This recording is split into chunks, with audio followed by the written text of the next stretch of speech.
Εάν απολαύσατε αυτά τα αξιοπερίεργα και τα μυστικά του Μεσαίωνα και των Σκανδιναβών, μην ξεχάσετε να εγγραφείτε στο κανάλι και να μας πείτε από ποια πόλη μας παρακολουθείτε. Έχουμε ακόμα πολλές ιστορίες, μυστήρια και θρύλους να εξερευνήσουμε μαζί. Σήμερα θα εξερευνήσουμε ένα από τα πιο συναρπαστικά μυστήρια της καθημερινής ευρωπαϊκής ιστορίας. Πώς οι άνθρωποι του Μεσαίωνα κατάφερναν να επιβιώσουν στις παγωμένες νύχτες χωρίς τους πόρους που σήμερα θεωρούμε απαραίτητους. Πριν συνεχίσουμε με το βίντεο, θυμηθείτε να εγγραφείτε στο κανάλι για περισσότερες αφηγήσεις ντοκιμαντέρ όπως αυτή. Ο ήλιος χάνεται στον ορίζοντα ενός ευρωπαϊκού χωριού του 14ου αιώνα.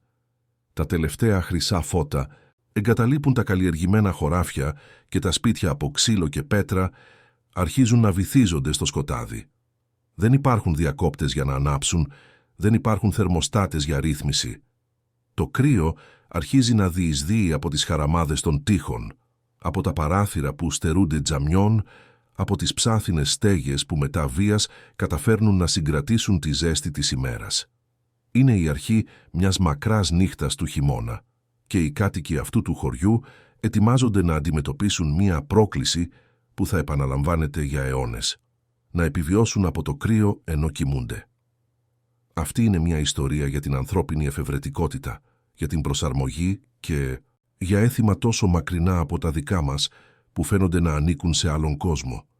Επειδή ο ύπνος στον Μεσαίωνα δεν ήταν απλώς το να ξαπλώνεις σε ένα κρεβάτι και να κλείνεις τα μάτια. Ήταν μια σύνθετη τελετουργία, μια στρατηγική επιβίωσης και παραδόξως μια βαθιά κοινοτική δραστηριότητα. Για να κατανοήσουμε πραγματικά πώς οι μεσαιωνικοί άνθρωποι αντιμετώπιζαν το νυχτερινό κρύο, πρέπει πρώτα να καταλάβουμε το κλιματικό πλαίσιο που διαμόρφωσε την ύπαρξή τους. Κατά τη διάρκεια μεγάλου μέρους του Μεσαίωνα, η Ευρώπη επωφελήθηκε από τη λεγόμενη μεσαιωνική θερμή περίοδο, μια περίοδο σχετικά ήπιων θερμοκρασιών που εκτάθηκε περίπου από τον 7ο έως τον 16ο αιώνα. Αυτό το ευνοϊκό κλίμα επέτρεψε γεωργικές επεκτάσεις, πληθυσμιακή αύξηση και ακόμη και τον επικισμό της Γροιλανδίας από τους Βίκινγκς.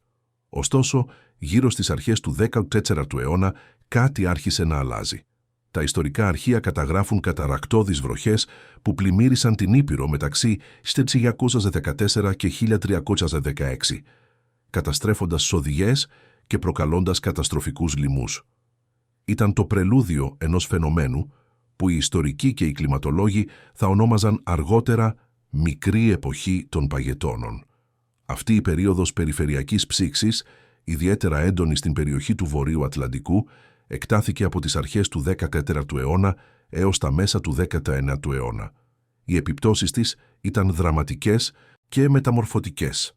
Στο βόρειο ημισφαίριο, οι μέσες θερμοκρασίες έπεσαν περίπου κατά 1 έως 2 βαθμούς Κελσίου σε σύγκριση με τις σημερινές τιμές.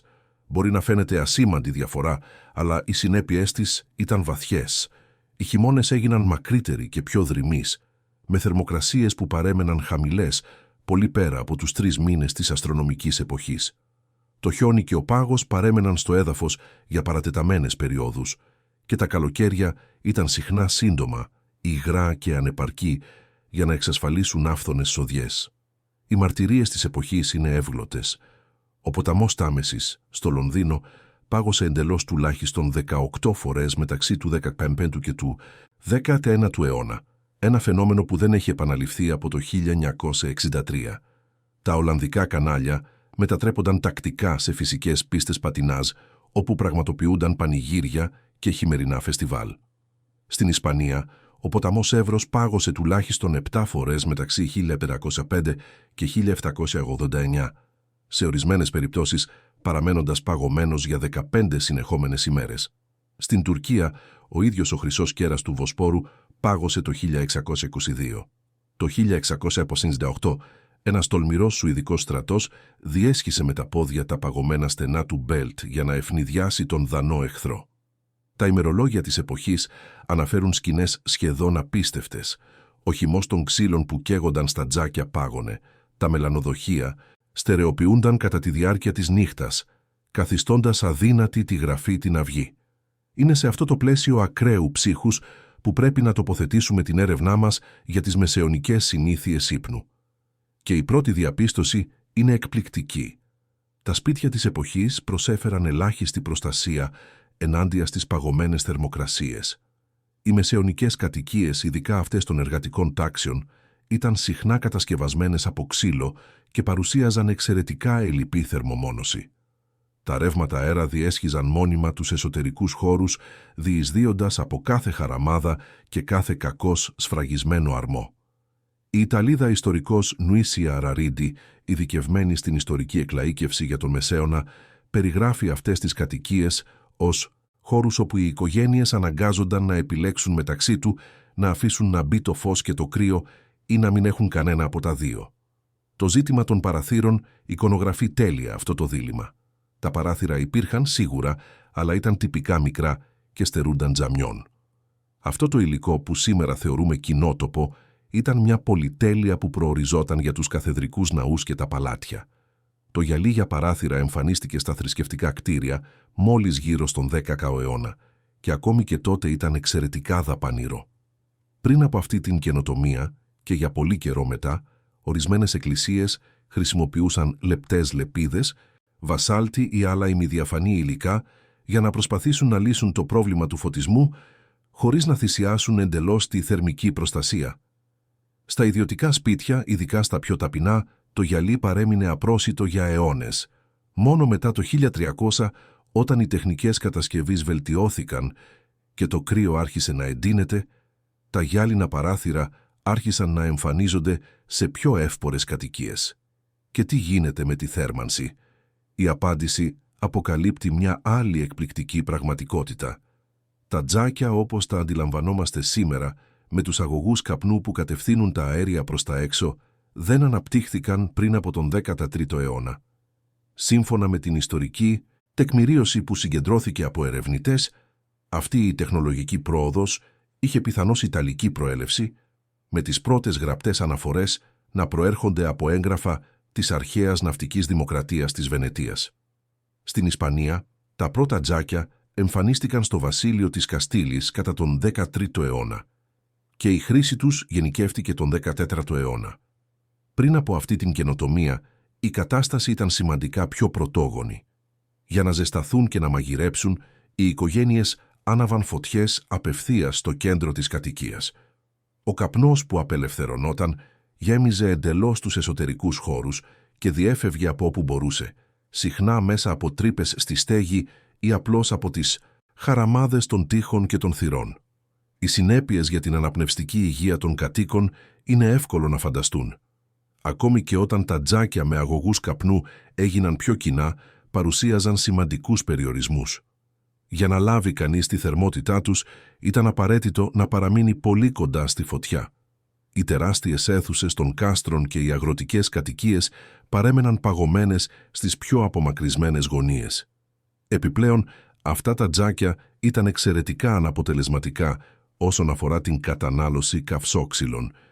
Τεράστιες ποσότητες ξυλίας ήταν απαραίτητες όχι μόνο για τα τζάκια, αλλά και για τις κουζίνες, τα εργαστήρια, τους φούρνους και τις φωτιές που ήταν κατανεμημένες σε όλους τους χώρους.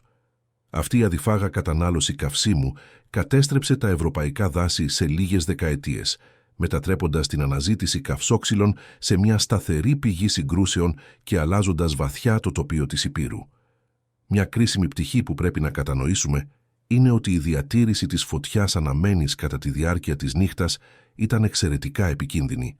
Τα υλικά κατασκευής, κυρίως ξύλο και άχυρο, μετέτρεπαν οποιαδήποτε ανεξέλεγκτη φλόγα σε καταστροφική απειλή. Για το λόγο αυτό, η φωτιά τυπικά σβηνόταν ή μειωνόταν σε ελάχιστα κάρβουνα πριν η οικογένεια αποσυρθεί για ύπνο.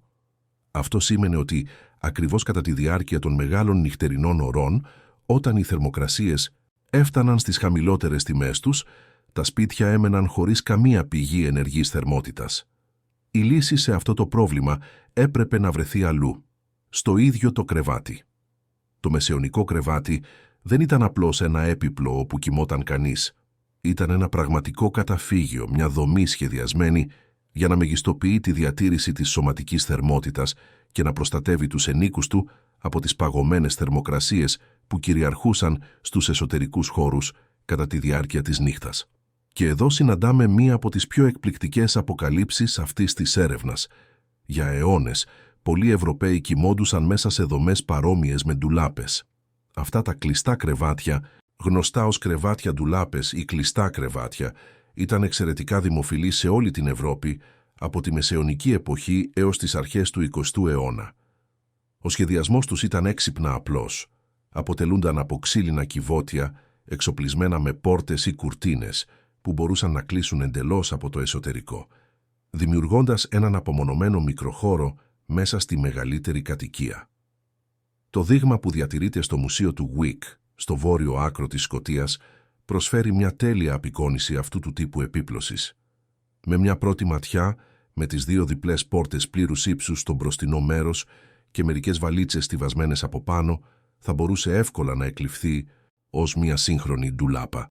Το έπιπλο συναρμολογείται όπως κάθε συμβατικό κομμάτι επίπλωσης, με τα μέρη να ταιριάζουν το ένα μέσα στο άλλο, γεγονός που επέτρεπε την αποσυναρμολόγηση και την ανακατασκευή του εύκολα όταν χρειαζόταν. Ωστόσο, ανοίγοντας τις πόρτες, δεν βρίσκει κανείς κρεμάστρες ούτε ράφια. Το εσωτερικό είναι άδειο, έτοιμο να υποδεχτεί ένα στρώμα και τους ενίκους του. Αυτά τα κλειστά κρεβάτια εξυπηρετούσαν πολλαπλούς σκοπούς πέρα από τη θερμική προστασία. Προσέφεραν ιδιωτικότητα σε έναν κόσμο όπου ο ιδιωτικός χώρος ήταν πρακτικά ανύπαρκτος. Προστάτευαν από έντομα, ψήλους και κοριούς, δημιουργώντας ένα φυσικό φράγμα μεταξύ των κοιμόμενων και των παρασίτων που μάστιζαν τους μεσαιωνικούς εσωτερικούς χώρους. Και κέρδιας σημασίας προστάτευαν από τα ρεύματα αέρα που διέσχιζαν ασταμάτητα τις κακώς μονωμένες κατοικίες. Τα πιο απλά μοντέλα ήταν λίγο περισσότερο από πρωτόγωνα ξύλινα εμπορευματοκιβώτια, ενώ αυτά που προορίζονταν για τις πιο εύπορες οικογένειες μπορούσαν να είναι πλούσια διακοσμημένα με ζωγραφισμένα πάνελ ή σκαλίσματα υψηλής καλλιτεχνικής ποιότητας. Μερικά ήταν κατασκευασμένα πάνω σε πόδια για να αποφεύγεται η υγρασία του εδάφους, ενώ άλλα ήταν ενσωματωμένα απευθείας στους τοίχους, αποτελώντας δομικό μέρος της ίδιας της κατοικίας. Αλλά αυτά τα κρεβάτια ντουλάπες δεν ήταν σχεδιασμένα για έναν μόνο ένοικο. Οι μεγαλύτερες ντουλάπες μπορούσαν να φιλοξενήσουν μια ολόκληρη οικογένεια παρά την προφανή δυσφορία και τον κίνδυνο ασφυξίας όταν πάρα πολλοί άνθρωποι συνοστίζονταν στον κλειστό χώρο. Μια γαλλική ιστορία του 13ου αιώνα αφηγείται την τραγική μοίρα 3 μυστικών επισκεπτών που πέθαναν από ασφυξία μέσα σε ένα κρεβάτι ντουλάπα με κακό εξαερισμό. Μερικά από αυτά τα κρεβάτια ήταν εξοπλισμένα με οπές για να επιτρέπουν την κυκλοφορία του αέρα, αλλά ο κίνδυνος παρέμενε πραγματικός όταν ο χώρος καταλαμβανόταν πέρα από τη χωρητικότητά του. Το κλειδί για την κατανόηση της δημοτικότητας αυτών των κλειστών κρεβατιών βρίσκεται στο κλιματικό πλαίσιο που ήδη εξερευνήσαμε. Κατά τη διάρκεια της μικρής εποχής των παγετώνων, με τους ιδιαίτερα σκληρούς και παρατεταμένους χειμώνες της, αυτός ο τύπος δομής αποδεικνυόταν εξαιρετικά χρήσιμος. Ελήψη επαρκούς θέρμανσης και αποτελεσματικής θερμομόνωσης, το κρεβάτι μετατρεπόταν στο μοναδικό πραγματικά ζεστό καταφύγιο που ήταν διαθέσιμο κατά τη διάρκεια της νύχτας. Οι ξύλινοι τοίχοι συγκρατούσαν τη σωματική θερμότητα των ενίκων και οι κλειστές πόρτες ή κουρτίνες εμπόδιζαν τη διάχυσή της. Ήταν μια έξυπνη λύση για ένα πρόβλημα που φαινόταν άλυτο με την τεχνολογία της εποχής. Ωστόσο, τα κλειστά κρεβάτια δεν ήταν η μόνη στρατηγική που χρησιμοποιούνταν για την καταπολέμηση του νυχτερινού ψύχους. Οι πιο εύπορες οικογένειες διέθεταν έναν πρόσθετο πόρο, τα κρεβάτια με ουρανό, ντόσελ.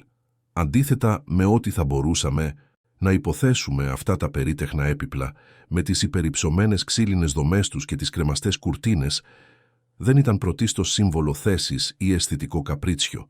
Ήταν εξαιρετικά πρακτικά. Οι κουρτίνες που περιέβαλαν το κρεβάτι χρησίμευαν για τη συγκράτηση της σωματικής θερμότητας και την προστασία των ενίκων από το κρύο και τα ρεύματα αέρα. Η ξύλινη δομή δημιουργούσε ένα μικρό διαμέρισμα μέσα στο μεγαλύτερο δωμάτιο, λειτουργώντας σύμφωνα με την ίδια αρχή με τα κρεβάτια ντουλάπες, αν και με λιγότερο αεροστεγή τρόπο. Δεν ήταν θέμα πολυτέλειας, ήταν θέμα επιβίωσης.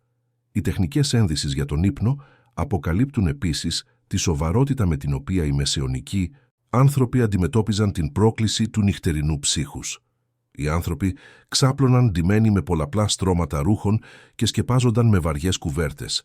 Αλλά μια ιδιαίτερα περίεργη λεπτομέρεια ήταν η γενικευμένη χρήση σκούφων ή κουκουλιών κατά τη διάρκεια του ύπνου. Το κεφάλι είναι μία από τις ζώνες του ανθρώπινου σώματος που χάνει την περισσότερη θερμότητα και οι μεσαιωνικοί κάτοικοι είχαν πλήρη επίγνωση αυτού του γεγονότος, ακόμη και χωρίς να κατέχουν επίσημες επιστημονικές γνώσεις για τη θερμορύθμιση. Οι αριστοκράτες φορούσαν ειδικούς σκούφους σχεδιασμένους ειδικά για τον ύπνο και αυτή η πρακτική ήταν απολύτως δικαιολογημένη. Η θερμοκρασία στα παλάτια σπάνια ανέβαινε πάνω από τους 17 βαθμούς, ακόμη και με τα τζάκια σε λειτουργία. Τα υλικά που χρησιμοποιούνταν για τα κρεβάτια και τα σκεπάσματα ποίκυλαν σημαντικά ανάλογα με την κοινωνική θέση. Οι πιο τυχεροί κοιμόντουσαν πάνω σε στρώματα γεμισμένα με πούπουλα πτηνών, σκεπαζόμενοι με μάλινες κουβέρτες υψηλής ποιότητας και δέρματα ζώων. Οι φτωχότεροι αρκούνταν σε στρώματα από άχυρο ή κουρέλια, συχνά γεμάτα παράσιτα και σκεπάσματα λιγότερο αποτελεσματικά ενάντια στο κρύο. Αλλά ανεξάρτητα από την κοινωνική τάξη, η αρχή ήταν η ίδια. Η συσσόρευση όσο το δυνατόν περισσότερων στρωμάτων μεταξύ του σώματος και του παγωμένου αέρα. Μια άλλη στρατηγική που χρησιμοποιούνταν συχνά, ιδιαίτερα στις πιο εύπορες κατοικίες, ήταν η χρήση παχιών χαλιών, βαριών κουρτινών και χοντρών υφασμάτων στους τοίχους και τα δάπεδα για την απομόνωση των κατοικιών από το εξωτερικό κρύο και την υγρασία. Αυτές οι μέθοδοι, φαινομενικά απλές, πέρα από το να χρησιμεύουν ως διακοσμητικά στοιχεία σε αριστοκρατικά περιβάλλοντα, ήταν κρίσιμες για τη διατήρηση των κατοικιών ελαφρώς ζεστών. Οι μεγάλες ταπισεροί που θαυμάζουμε σήμερα στα μουσεία και τα κάστρα δεν ήταν απλά αντικείμενα καλλιτεχνικής επίδειξης. Εκπλήρωναν μια ουσιαστική πρακτική λειτουργία, καλύπτοντας τους κρύους πέτρινους τοίχους και μειώνοντας την είσοδο παγωμένου αέρα. Αλλά ίσως η πιο εκπληκτική πτυχή των μεσαιωνικών συνηθιών ύπνου να μην είναι η επίπλωση ούτε η ένδυση, αλλά το ίδιο το πρότυπο του ύπνου. Έρευνες που διεξήχθησαν από τον ιστορικό Ρότζερ Ίκιρτς του Πανεπιστημίου Virginia Tech στις Ηνωμένες Πολιτείες αποκάλυψαν ότι οι μεσαιωνικοί πρόγονοι μας κοιμόντουσαν με έναν ριζικά διαφορετικό τρόπο από τον δικό μας. Ενώ σήμερα επιδιώκουμε να κοιμηθούμε μονοκόμματα για 7 έως 8 συνεχόμενες ώρες, στον Μεσαίωνα ήταν κοινό να ασκείται ο λεγόμενος διφασικός ύπνος, ένα πρότυπο ανάπαυσης χωρισμένο σε 2 διακριτές φάσεις που διαχωρίζονταν από μια περίοδο εγρήγορσης. Η ανακάλυψη του Ίκιρτς ξεκίνησε σχεδόν τυχαία. Στις αρχές της δεκαετίας του 1990, ενώ ερευνούσε στα Εθνικά Αρχεία του Ηνωμένου Βασιλείου για να γράψει ένα βιβλίο για την ιστορία της νύχτας, συνάντησε μια παράξενη έκφραση σε δικαστικές μαρτυρίες του 17ου αιώνα. Ένας μάρτυρας αναφερόταν στον πρώτο ύπνο του, μια διατύπωση που συνεπαγόταν απαραίτητα την ύπαρξη ενός δεύτερου ύπνου. Ιντριγκαρισμένος, ο Ίκιρτς επέκτηνε την έρευνά του και ανακάλυψε ότι αυτή η πρακτική ήταν πολύ πιο γενικευμένη και κανονικοποιημένη από ό,τι είχε φανταστεί ποτέ. Αναφορές στον πρώτο ύπνο εμφανίζονται σε λογοτεχνικά έργα τόσο διάσημα όσο οι ιστορίες του Καντέρμπερι του Τζέφρι Τσόσερ, γραμμένες μεταξύ 1387 και 1400 και σε πολυάριθμα άλλα έγγραφα που καλύπτουν από την κλασική αρχαιότητα έως τις αρχές του 20ου αιώνα. Το πρότυπο του διφασικού ύπνου λειτουργούσε περίπου ως εξής. Οι άνθρωποι αποσύρονταν για ύπνο μεταξύ 9 και 11 το βράδυ, ξαπλώνοντας σε στρώματα γεμισμένα ανάλογα με τις δυνατότητές τους. Αυτή η πρώτη περίοδος ύπνου, χαρακτηριζόμενη ως πρώτος ύπνος ή μείζον ύπνος, διαρκούσε μερικές ώρες, τυπικά μέχρι περίπου τα μεσάνυχτα ή τη 1 το πρωί. Τότε, με τρόπο εντελώς φυσικό και χωρίς κανένα είδος ξυπνητηριού, οι άνθρωποι ξυπνούσαν. Αυτό το ξύπνημα δεν προκαλούνταν από θόρυβο ή άλλες εξωτερικές ενοχλήσεις. Συνέβαινε αυθόρμητα, ως μέρος ενός κυρκάδιου ρυθμού προσαρμοσμένου στις συνθήκες ζωής της εποχής. Η περίοδος νυχτερινής εγρήγορσης που ακολουθούσε διαρκούσε τυπικά 1 έως 2 ώρες και αξιοποιούνταν για μια ποικιλία δραστηριοτήτων. Μερικοί άνθρωποι παρέμεναν στο κρεβάτι, συζητώντας ήσυχα με τους συντρόφους τους στο δωμάτιο. Άλλοι σηκώνονταν για να εκτελέσουν οικιακές εργασίες, να προσθέσουν ξύλα στη φωτιά που έσβηνε, να ελέγξουν τα ζώα της φάρμας ή να ικανοποιήσουν φυσιολογικές ανάγκες. Αυτό το διάλειμμα θεωρούνταν επίσης μια ευνοϊκή στιγμή για προσευχή και περισυλλογή. Οι χριστιανοί είχαν συγκεκριμένες προσευχές που ορίζονταν για αυτήν ακριβώς την περίοδο της νύχτας. Και παραδόξως ήταν επίσης μια προνομιακή στιγμή για τη συζυγική οικειότητα. Αφού ο πρώτος ύπνος είχε ανακουφίσει την κούραση που είχε συσσωρευτεί κατά τη διάρκεια μιας μακράς ημέρας, σωματικής εργασίας, τα ζευγάρια έβρισκαν σε αυτό το διάλειμμα την ευκαιρία για την εγκύτητα που η ημερήσια αναστάτωση δυσκόλευε. Μετά από αυτή την περίοδο εγρήγορσης, οι άνθρωποι επέστρεφαν στο κρεβάτι για τον δεύτερο ύπνο, που ονομαζόταν επίσης πρωινός ύπνος ή ελάσσον ύπνος, ο οποίος παρατηνόταν μέχρι την αυγή ή ακόμη και πέρα από αυτήν. Οι έρευνες του Έκιρτς αποκάλυψαν ότι αυτό το πρότυπο διφασικού ύπνου δεν ήταν μια αγγλική ή ευρωπαϊκή ιδιομορφία, αλλά μια πραγματικά παγκόσμια πρακτική στον προβιομηχανικό κόσμο. Στην Ιταλία ονομαζόταν Primo Sonno, στη Γαλλία Premier Som.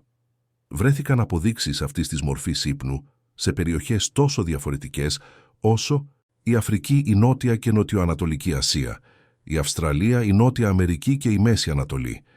Μια απικιακή αναφορά του 1555 για το Ρίο ντε Τζανέιρο στη Βραζιλία περιγράφει πώς ο λαός του Πινάμπα διπνούσε μετά τον πρώτο του ύπνο. Η έρευνα του Εκίρχ υποδηλώνει ότι ο διφασικός ύπνος ήταν η κυρίαρχη μορφή ύπνου για χιλιετίες, ένα αρχαίο πρότυπο κληρονομημένο από τους προϊστορικούς προγόνους μας. Η πρώτη καταγραφή που εντόπισε χρονολογείται από τον 8ο αιώνα π.Χ.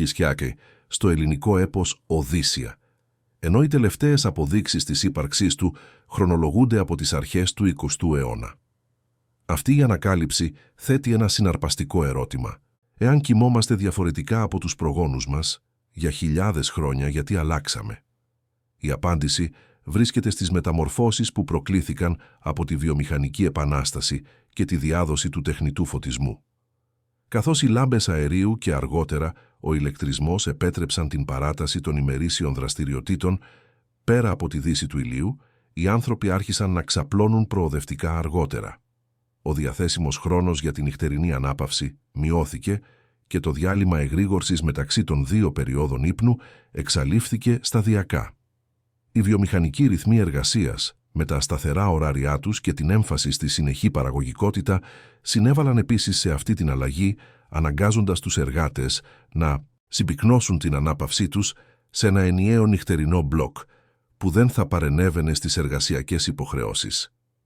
Μέχρι τη δεκαετία του 1920, όλες οι αναφορές στο σύστημα του διφασικού ύπνου είχαν πρακτικά εξαφανιστεί από την καθημερινή γλώσσα.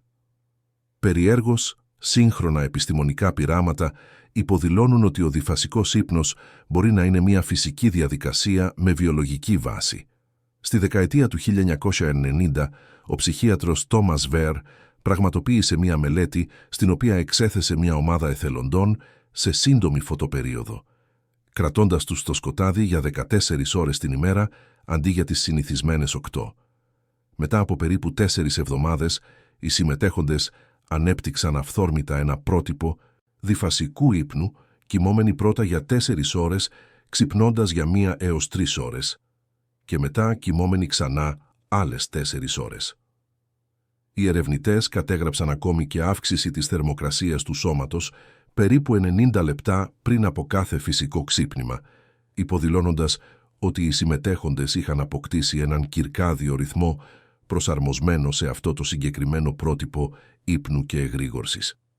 Ας επιστρέψουμε τώρα στο ερώτημα που θέσαμε αρχικά. Πώς κοιμόντουσαν οι άνθρωποι στον Μεσαίωνα χωρίς να πεθάνουν από το κρύο? Η απάντηση, όπως είδαμε, είναι πολύπλευρη. Δεν υπήρχε μία μόνο λύση, αλλά ένα σύνολο συνδυασμένων στρατηγικών που μαζί επέτρεπαν την επιβίωση κατά τη διάρκεια των μεγάλων νυχτών του χειμώνα. Τα κλειστά κρεβάτια τύπου ντουλάπας δημιουργούσαν απομονωμένους μικροχώρους όπου η σωματική θερμότητα μπορούσε να συσσωρευτεί. Τα κρεβάτια με ουρανό και βαριές κουρτίνες προσέφεραν πρόσθετη προστασία ενάντια στα ρεύματα αέρα.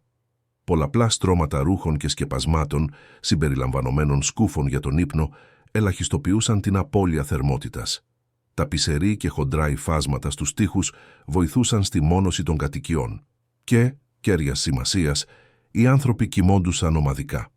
Αυτό το τελευταίο σημείο αξίζει ιδιαίτερης προσοχής, καθώς αντιπροσωπεύει ίσως την πιο παράξενη πτυχή των μεσαιωνικών συνηθιών ύπνου για τη σύγχρονη ευαισθησία μας. Στον Μεσαίωνα, ο ύπνος ήταν μια δραστηριότητα θεμελιωδώς συλλογική. Η πλειονότητα των ανθρώπων κοιμόταν ομαδικά, συχνά συνοστισμένοι σε ένα μείγμα ζεστό αλλά άβολο, από συγγενείς, φίλους, υπηρέτες και στην περίπτωση ταξιδιωτών που φιλοξενούνταν σε πανδοχεία εντελώς αγνώστους. Τα κρεβάτια θεωρούνταν πολύτιμα και σπάνια αγαθά και λίγες οικογένειες μπορούσαν να έχουν την πολυτέλεια να κατέχουν περισσότερα από ένα. Κοιμόντουσαν όλοι μαζί επειδή δεν υπήρχε εναλλακτική, αλλά και επειδή η συλλογική θερμότητα των σωμάτων ήταν μία από τις πιο αποτελεσματικές άμυνες ενάντια στο κρύο. Αυτή η πρακτική του ομαδικού ύπνου υπάκουε σε αυστηρές κοινωνικές συμβάσεις για την ελαχιστοποίηση της δυσφορίας και την πρόληψη προβληματικών καταστάσεων. Υπήρχαν καθορισμένες θέσεις για κάθε μέλος του νοικοκυριού και για τυχόν φιλοξενούμενους. Τυπικά τα κορίτσια κοιμόντουσαν στην πλευρά του κρεβατιού που ήταν πιο κοντά στον τοίχο, ακολουθούμενα από τη μητέρα και τον πατέρα, μετά από τα αγόρια ταξινομημένα κατά ηλικία και τέλος από τα μέλη που δεν ανήκαν στην οικογένεια. Οι συμβάσεις απαιτούσαν να αποφεύγεται η περιττή σωματική επαφή και να μην κινείται κανείς υπερβολικά κατά τη διάρκεια της νύχτας. Υπό κανονικές συνθήκες, ανήπαντροι άνδρες και γυναίκες που δεν ήταν συγγενείς απέφευγαν να μοιράζονται το ίδιο κρεβάτι, αν και η έλλειψη χώρου συχνά επέβαλε εξαιρέσεις. Τα ιστορικά αρχεία παρέχουν ζωντανές περιγραφές αυτής της αναγκαστικής οικειότητας. Στην Ιρλανδία των αρχών του 19ου αιώνα, παρατηρητές κατέγραψαν την αυστηρή διάταξη των θέσεων ύπνου στα αγροτικά σπίτια. Η μεγαλύτερη κόρη δίπλα στον τοίχο, που ήταν πιο μακριά από την πόρτα, ακολουθούμενη από τις αδελφές κατά φθήνουσα σειρά ηλικίας, μετά η μητέρα, ο πατέρας και η γη, επίσης κατά σειρά ηλικίας. Τέλος, οι ξένοι, είτε ήταν πλανόδιοι πολιτές, ράφτες ή ζητιάνοι, κοιμόντουσαν στο άκρο που ήταν πιο μακριά από τις γυναίκες της οικογένειας. Αυτή η προσεκτική διευθέτηση επιδίωκε να ελαχιστοποιήσει τους κινδύνους και να διατηρήσει κάποια τάξη σε μια κατάσταση εγγενώς χαοτική. Ο ομαδικός ύπνος δεν ήταν αποκλειστικός των κατώτερων τάξεων. Οι αριστοκρατικές οικογένειες, αν και διέθεταν περισσότερο χώρο και πόρους, μοιράζονταν επίσης συχνά τα δωμάτια τους με υπηρέτες και άλλα μέλη του νοικοκυριού. Τα παντρεμένα ζευγάρια κοιμόντουσαν τακτικά συνοδευόμενα από υπηρέτες και παιδιά. Όπως παρατήρησε η ιστορικός Μπάρμπαρα Τούχμαν, παραθέτοντας μεσαιωνικές πηγές, η ζωή εκείνη την εποχή εξελισσόταν συλλογικά σε μια άπειρη ποσότητα ομάδων, ταγμάτων, ενώσεων και αδελφοτήτων. Ποτέ ο άνθρωπος δεν ήταν λιγότερο μόνος. Εκτός από την περίπτωση των ερημιτών και των φυλακισμένων, η απομόνωση ήταν πρακτικά άγνωστη. Το μεγάλο κρεβάτι του Ware, κατασκευασμένο το 1590 και σήμερα διατηρημένο στο Victoria and Albert Museum στο Λονδίνο, εικονογραφεί δραματικά αυτή την πραγματικότητα. Αυτό το εξαιρετικό κρεβάτι, με πλάτος περίπου 3 μέτρα, σχεδιάστηκε για να φιλοξενεί έως και 4 ζευγάρια ταυτόχρονα. Προοριζόμενο για ένα πανδοχείο στην πόλη Ware, στο Hertfordshire, εξυπηρετούσε τους ταξιδιώτες που διανυκτέρευαν εκεί και ήταν πρόθυμοι να πληρώσουν για να μοιραστούν αυτό το εξαιρετικό κρεβάτι. Το κρεβάτι έγινε τόσο διάσημο που αναφέρθηκε από τον William Shakespeare στην κωμωδία του «12η νύχτα», γραμμένη γύρω στο 1601. Τα πανδοχεία και οι μεσαιωνικές ταβέρνες προσέφεραν συνθήκες ακόμη πιο επισφαλείς. Οι ταξιδιώτες σπάνια διέθεταν ατομικά κρεβάτια, αναμενόταν να μοιραστούν τον διαθέσιμο χώρο με άλλους επισκέπτες, ανεξάρτητα από το αν ήταν γνωστοί ή ξένοι.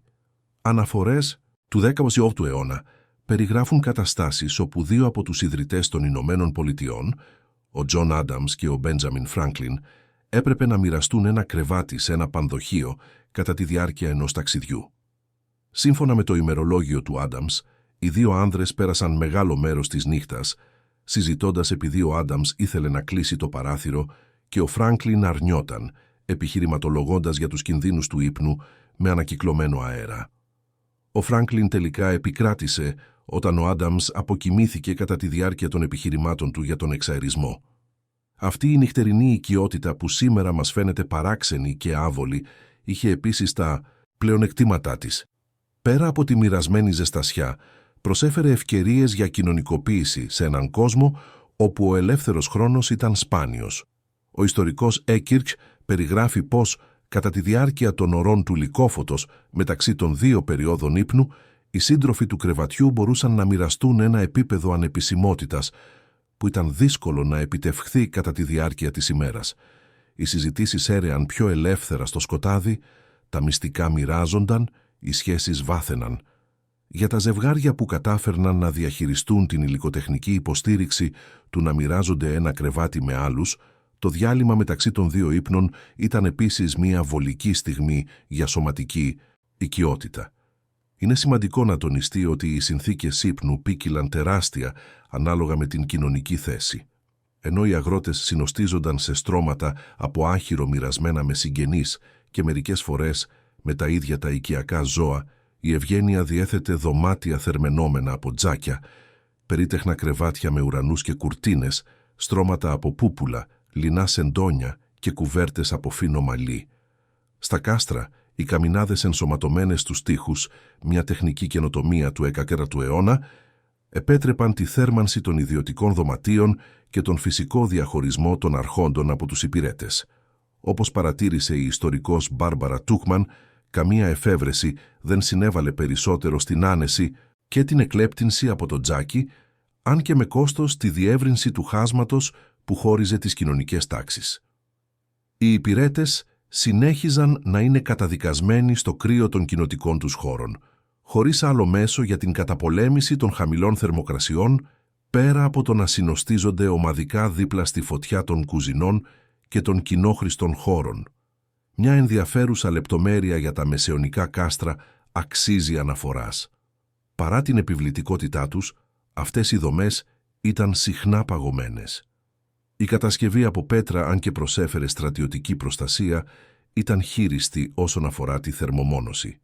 Οι τεράστιες αίθουσες ήταν αδύνατο να θερμανθούν επαρκώς, ακόμη και με τα μνημιώδη τζάκια που έχασκαν στους τοίχους. Για το λόγο αυτό, οι κάτοικοι των κάστρων περνούσαν μεγάλο μέρος του χρόνου στα κρεβάτια τους, τα οποία λειτουργούσαν ως οι μοναδικοί πραγματικά ζεστοί χώροι. Υπάρχουν αρχεία αριστοκρατών που δέχονταν επισκέπτες και διεξήγαγαν επιχειρήσεις χωρίς να βγουν από τα ζεστά τους κρεβάτια. Οι στρατηγικές για την καταπολέμηση του κρύου επεκτείνονταν επίσης στην αρχιτεκτονική.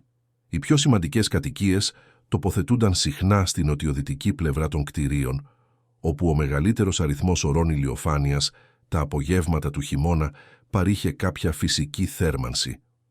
Τα υπνοδωμάτια ήταν τυπικά μικρά και με χαμηλά ταβάνια, όχι λόγω περιορισμών χώρου, αλλά επειδή οι μικρότεροι όγκοι ήταν ευκολότερο να θερμανθούν με τη σωματική θερμότητα. Τα παράθυρα, όταν υπήρχαν, ήταν μικρά και στρατηγικά τοποθετημένα.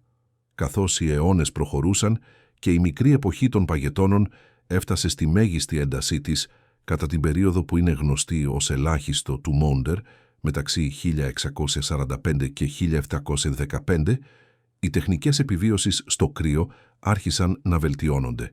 Οι σόμπες από χιτοσίδηρο, μια καινοτομία του 15ου αιώνα που έγινε δημοφιλής τον 17ο αιώνα, άρχισαν να αντικαθιστούν τα παραδοσιακά τζάκια σε πολλές κατοικίες. Αυτές οι νέες σόμπες ήταν πιο αποδοτικές, επιτρέποντας καλύτερο έλεγχο της καύσης και πιο ομοιόμορφη κατανομή της θερμότητας.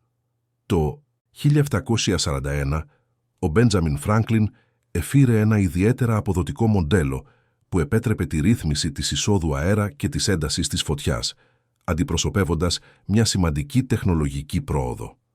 Με την άφιξη της βιομηχανικής επανάστασης και τις κοινωνικές μεταμορφώσεις που τη συνόδευσαν, οι μεσαιωνικές συνήθειες ύπνου άρχισαν να εξαφανίζονται.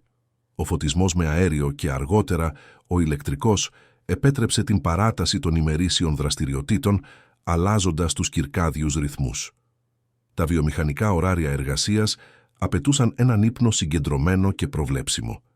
Η αυξανόμενη εκτίμηση της ιδιωτικότητας και της προσωπικής υγιεινής κατέστησε την πρακτική του ομαδικού ύπνου προοδευτικά μη αποδεκτή. Γιατροί του 19ου αιώνα ταξινόμησαν τον κοινόχρηστο ύπνο ως ανθυγιεινό, αντιφυσικό και βλαβερό για την υγεία.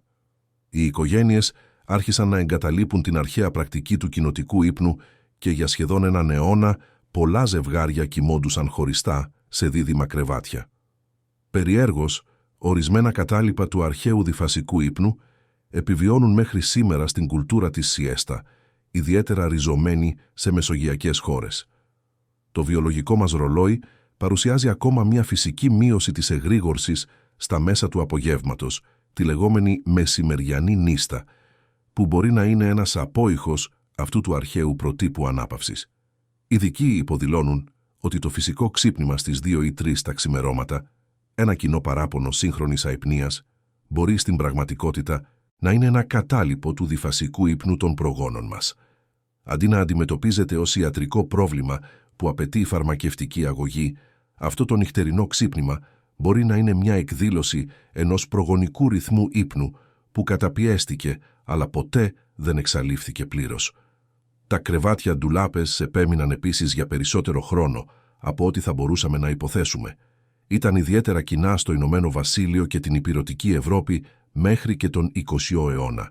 Μια αναφορά του 1890 τεκμηριώνει μια οικογένεια πολύ μεγάλη για το σπίτι της ενός μόνο δωματίου στα Highlands της Σκωτίας, η οποία είχε αρκετά από τα μέλη της να κοιμούνται σε κρεβάτια ντουλάπες εγκατεστημένα στον αχυρώνα ανάμεσα σε σκυλιά και άλογα.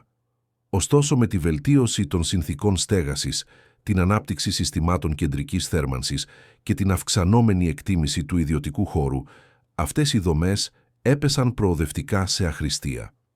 Σήμερα, διατηρημένα δείγματα μπορούν να βρεθούν σε μουσεία και ιστορικές αγροτικές κατοικίες, σιωπηλοί μάρτυρες ενός τρόπου ζωής που εξαφανίστηκε. Κοιτάζοντας αναδρομικά αυτές τις μεσαιωνικές πρακτικές, είναι δελεαστικό να νιώσουμε συμπόνια για τους προγόνους μας και να ευχαριστήσουμε για τις σύγχρονες ανέσεις που μας επιτρέπουν να κοιμόμαστε άνετα σε θερμαινόμενα δωμάτια, πάνω σε εργονομικά στρώματα, προστατευμένοι από καλά μονωμένους τοίχους και παράθυρα με διπλά τζάμια. Και σίγουρα υπάρχουν πολλά για τα οποία πρέπει να είμαστε ευγνώμονες. Μπορούμε να κοιμηθούμε χωρίς την απειλή της φωτιάς, χωρίς παράσιτα κουλουριασμένα δίπλα μας, χωρίς ξένους να μοιράζονται τον οικείο χώρο μας. Αλλά αυτή η προοπτική κινδυνεύει να είναι υπερβολικά απλοϊκή. Οι κάτοικοι του Μεσαίωνα δεν έβλεπαν τους εαυτούς τους ως άθλια θύματα. Ανέπτυξαν έξυπνες λύσεις για τα προβλήματα που αντιμετώπιζαν, προσαρμοζόμενοι στις συνθήκες της εποχής τους με δημιουργικότητα και ανθεκτικότητα. Ο κοινοτικός ύπνος, παρά τη δυσφορία που μας προκαλεί να φανταστούμε, παρήχε ζεστασιά, ασφάλεια και ευκαιρίες κοινωνικοποίησης. Ο διφασικός ύπνος, μακριά από το να είναι σύμπτωμα στέρησης, μπορεί στην πραγματικότητα να ήταν πιο ευθυγραμμισμένος με τους φυσικούς βιολογικούς μας ρυθμούς από τον συνεχή ύπνο που ασκούμε σήμερα. Και η στενή σχέση με τη φωτιά, η συνεχής επίγνωση των εποχών και των κλιματικών συνθηκών, μπορεί να είχε προσδώσει στους μεσαιωνικούς ανθρώπους μία σύνδεση με τον φυσικό κόσμο που εμείς, απομονωμένοι στα κλιματιζόμενα σπίτια μας, έχουμε χάσει σχεδόν εντελώς. Δεν υπάρχει προφανώς καμία πιθανή ρομαντικοποίηση της πραγματικής δυστυχίας που πολλοί αντιμετώπιζαν. Τα παιδιά που πέθαιναν από το κρύο, οι αναπνευστικές ασθένειες που προκαλούνταν από τον καπνό, οι πληγές που μάστιζαν τα κρεβάτια, η πείνα που συνόδευε τους πιο δρυμείς χειμώνες, όλα αυτά ήταν τρομερά πραγματικά. Αλλά η αναγνώριση της σκληρότητας αυτών των συνθηκών δεν μας εμποδίζει να θαυμάσουμε την ανθρώπινη ικανότητα προσαρμογής και έβρεσης πρακτικών λύσεων σε φαινομενικά άλυτα προβλήματα. Οι μεσαιωνικοί πρόγονοί μας δεν είχαν κεντρική θέρμανση, αλλά είχαν κρεβάτια που έκλειναν σαν κουτιά για να συγκρατούν τη ζέστη. Δεν είχαν στρώματα αφρού μνήμης, αλλά ήξεραν ότι το να κοιμούνται μαζί ήταν πιο ζεστό από το να κοιμούνται μόνοι. Δεν είχαν ξυπνητήρια, αλλά ανέπτυξαν ένα πρότυπο ύπνου που αξιοποιούσε τις μακρές νύχτες του χειμώνα με παραγωγικό τρόπο. Το να γνωρίζουμε τι ήμασταν βοηθά πάντα να διευρύνουμε τη φαντασία σχετικά με το πώς μπορεί να ζήσει ο άνθρωπος. Οι μεσαιωνικές τεχνικές για την αντιμετώπιση του κρύου μπορεί να μας φαίνονται πρωτόγονες και άβολες, αλλά αντιπροσωπεύουν έξυπνες λύσεις σε συγκεκριμένα προβλήματα που αναπτύχθηκαν κατά τη διάρκεια γενεών από ανθρώπους που δεν διέθεταν τους πόρους που σήμερα θεωρούμε βασικούς. Η μελέτη αυτών των συνηθιών δεν είναι μόνο μια άσκηση ιστορικής περιέργειας. Είναι επίσης μια υπενθύμηση της εξαιρετικής προσαρμοστικότητας του είδους μας και της σχετικότητας των ενιών μας περί άνεσης και κανονικότητας. Την επόμενη φορά που θα ξαπλώσετε στο ζεστό κρεβάτι σας, σε ένα δωμάτιο με ελεγχόμενη θερμοκρασία, ίσως μπορέσετε να αφιερώσετε μια σκέψη σε εκείνους που για αιώνες αντιμετώπισαν παγωμένες νύχτες με λίγο περισσότερο από εφευρετικότητα, αλληλεγγύη και την αποφασιστικότητα να επιβιώσουν μέχρι την επόμενη αυγή. Και αν τυχόν ξυπνήσετε φυσικά στις 2 ή 3 τα ξημερώματα, μην βιαστείτε να το θεωρήσετε πρόβλημα αϊπνίας. Μπορεί να είναι απλώς ο απόϊχος ενός προγονικού προτύπου ύπνου, ένα σιωπηλό μήνυμα από τους μεσαιωνικούς προγόνους σας που διασχίζει τους αιώνες για να σας θυμίσει ότι κάποτε ήταν απολύτως φυσιολογικό να ξυπνάς στη μέση της νύχτας και ότι υπήρχαν ενδιαφέροντα πράγματα να κάνεις κατά τη διάρκεια αυτών των σκοτεινών ωρών. Η ιστορία του μεσαιωνικού ύπνου μας διδάσκει ότι αυτό που θεωρούμε φυσικό ή αναπόφευκτο είναι συχνά το αποτέλεσμα συγκεκριμένων ιστορικών συνθηκών και συλλογικών επιλογών. Ο τρόπος που κοιμόμαστε σήμερα, σε ένα ιδιωτικό δωμάτιο, σε ένα ατομικό κρεβάτι, για μια συνεχή περίοδο 8 ωρών, δεν είναι ο τρόπος που οι άνθρωποι κοιμόντουσαν πάντα, ούτε απαραίτητα ο πιο φυσικός τρόπος ύπνου. Είναι απλώς ο τρόπος που προσαρμόστηκε στις συνθήκες της σύγχρονης βιομηχανοποιημένης ζωής. Η γνώση των εναλλακτικών του παρελθόντος δεν σημαίνει ότι πρέπει να επιστρέψουμε σε αυτές, αλλά διευρύνει τον ορίζοντα των δυνατοτήτων μας και εμπλουτίζει την κατανόησή μας για την ανθρώπινη εμπειρία σε όλη της την ποικιλομορφία. Το κρύο της μεσαιωνικής νύχτας δεν μας απειλεί πια, αλλά τα μαθήματα δημιουργικότητας, προσαρμογής και αλληλεγγύης που μας άφησαν οι πρόγονοί μας συνεχίζουν να είναι επίκαιρα σε έναν κόσμο που αντιμετωπίζει αυξανόμενες περιβαλλοντικές προκλήσεις και όπου οι βεβαιότητες της σύγχρονης άνεσης μπορεί να αποδειχθούν πιο εύθραυστες από ό,τι υποθέτουμε. Το να θυμόμαστε πώς οι άνθρωποι επιβίωσαν σε εποχές σπάνης και αντιξοότητας μπορεί να είναι κάτι περισσότερο από μια άσκηση ιστορικής περιέργειας. Μπορεί να είναι μια πηγή έμπνευσης και ελπίδας. Και έτσι, καθώς ο ήλιος δύει πάνω από την αφήγησή μας, όπως έδιε πάνω από εκείνα τα μεσαιωνικά χωριά πριν από αιώνες, μένουμε με μια τελική εικόνα. Οικογένειες συγκεντρωμένες γύρω από ένα τελευταίο κάρβουνο, ετοιμαζόμενες για μια μακρά νύχτα, σίγουρες για την ικανότητά τους να επιβιώσουν μέχρι την αυγή. Δεν είχαν την τεχνολογία που κατέχουμε, αλλά είχαν κάτι που μερικές φορές μας λείπει. Τη συνείδηση ότι η αντιμετώπιση του κρύου, όπως η αντιμετώπιση οποιασδήποτε αντιξοότητας, είναι ευκολότερη όταν το κάνουμε μαζί. Εάν αυτό το ταξίδι στο παρελθόν ξύπνησε την περιέργειά σας και σας έκανε να κοιτάξετε την ιστορία με έναν νέο τρόπο, εάν νιώσατε το κρύο εκείνων των μεσαιωνικών νυχτών και τη ζεστασιά της ανθρώπινης εφευρετικότητας, τότε εκπληρώθηκε ο σκοπός αυτής της αφήγησης. Υπάρχουν πολλά περισσότερα να ανακαλύψουμε για το πώς οι πρόγονοί μας ζούσαν, εργάζονταν, αγαπούσαν και ονειρεύονταν. Κάθε εποχή έχει τα μυστικά της, κάθε πολιτισμός τις μοναδικές του λύσεις για τις καθολικές προκλήσεις της ανθρώπινης ύπαρξης. Εάν επιθυμείτε να συνεχίσετε να εξερευνάτε αυτούς τους χαμένους κόσμους, να ξεδιαλύνετε τα μυστήρια της καθημερινότητας άλλων εποχών, εγγραφείτε σε αυτό το κανάλι και ενεργοποιήστε τις ειδοποιήσεις για να μην χάσετε τα επόμενα ταξίδια ντοκιμαντέρ. Αφήστε ένα σχόλιο μοιραζόμενοι τι σας εξέπληξε περισσότερο σε αυτή την ιστορία ή λέγοντας αν γνωρίζετε κάποια παρόμοια παράδοση που έχει επιβιώσει μέχρι τις μέρες μας στην περιοχή σας. Η ιστορία ζει όχι μόνο στα βιβλία και στα μουσεία, αλλά και στις μνήμες και στις πρακτικές που περνούν από γενιά σε γενιά. Η συμμετοχή σας εμπλουτίζει αυτή την κοινότητα των περίεργων για το παρελθόν. Και αν αυτή η αφήγηση σας πρόσφερε μια ευχάριστη ώρα, σκεφτείτε να τη μοιραστείτε με άλλους λάτρεις της ιστορίας. Επειδή η γνώση, όπως η ζεστασιά στις μεσαιωνικές νύχτες, είναι πιο πολύτιμη όταν μοιράζεται.